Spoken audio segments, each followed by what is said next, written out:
Hello, Doolin Church. It's me, James, your pastor, and I'm delighted to be with you for this Doolin Weekly moment, this Doolin Weekly podcast that we share together as we think about things that matter to us in terms of the practicality of our faith, what we believe, and um, we have the opportunity to push back on the various things we do or don't believe. And I share some thoughts, mostly my own, but that oftentimes arise from within the Wesleyan tradition, the United Methodist tradition.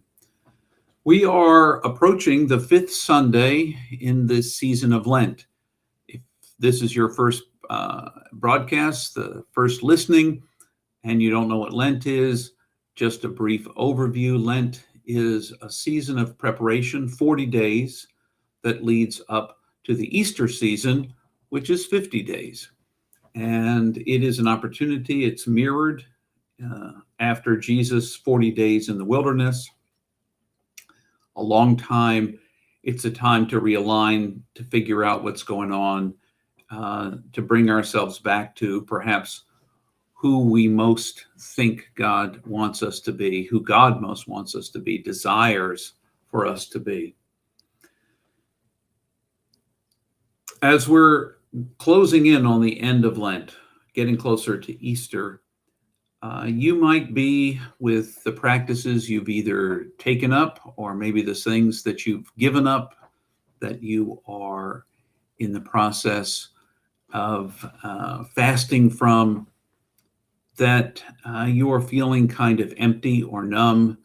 You might feel empty or numb completely apart from that because of all the things that are happening in the world, wars and the costs of living going up, and lots of other challenges you may or may not know about and have seen in the larger world. There's a lot that the more we feel, the more we might find ourselves bound or shut up within in some ways.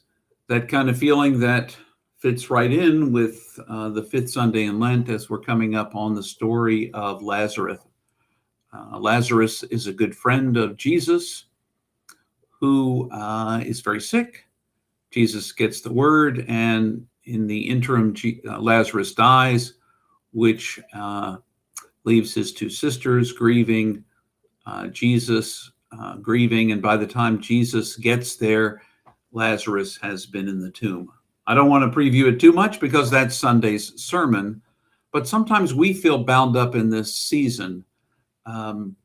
We feel numb on the inside, uncertain about what is next. We're looking for a way to break out, to fit more into what God imagines for our life. That's why we've talked about Lent from the beginning as a season to align ourselves and realign ourselves with who God always intended we would be. God's desire for us, God's hope for us. And sometimes we just get a little bit off base. But also sometimes as we're trying to come back around to that grounding place, to that centering place, we can also feel like we can't break out, that we can't get where we're trying to go. And so I thought I would just talk about that a little bit here in the fifth week of Lent, because we are invited not to be transformed all at once, but to move forward bit by bit. We have to be willing to give ourselves over step by step. Getting to the end of any race, if you think of life as a race, that's just one metaphor.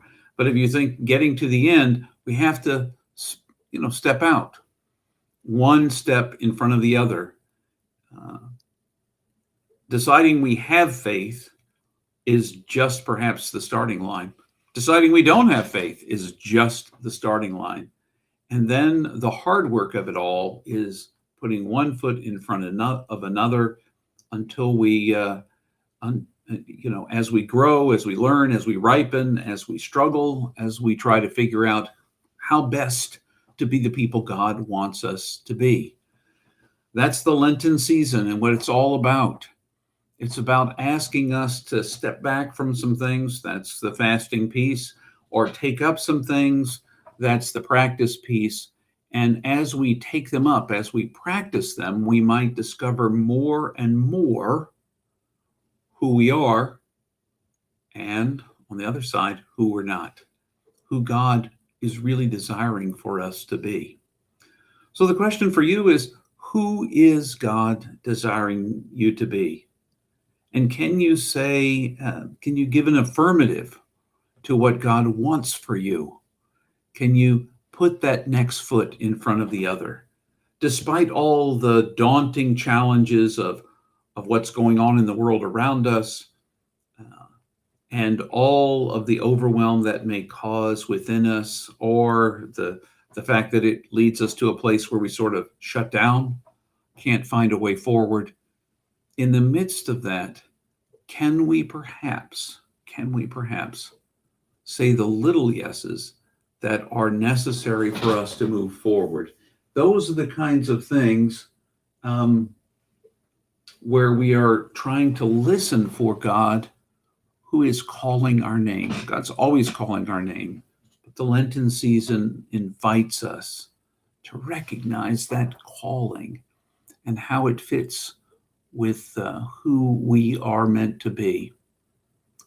Where are you feeling God calling your name? Where inside, where amongst the gifts you have, the personality traits you have, the passions you have about the world God has made, where do you hear God's voice calling you? How might you step out in faith? That's something worth pondering, worth journaling about if you're a journaler like I am. It's an opportunity to perhaps talk to people who you trust and care about you, to ask for some reflective conversation about what you're feeling God calling.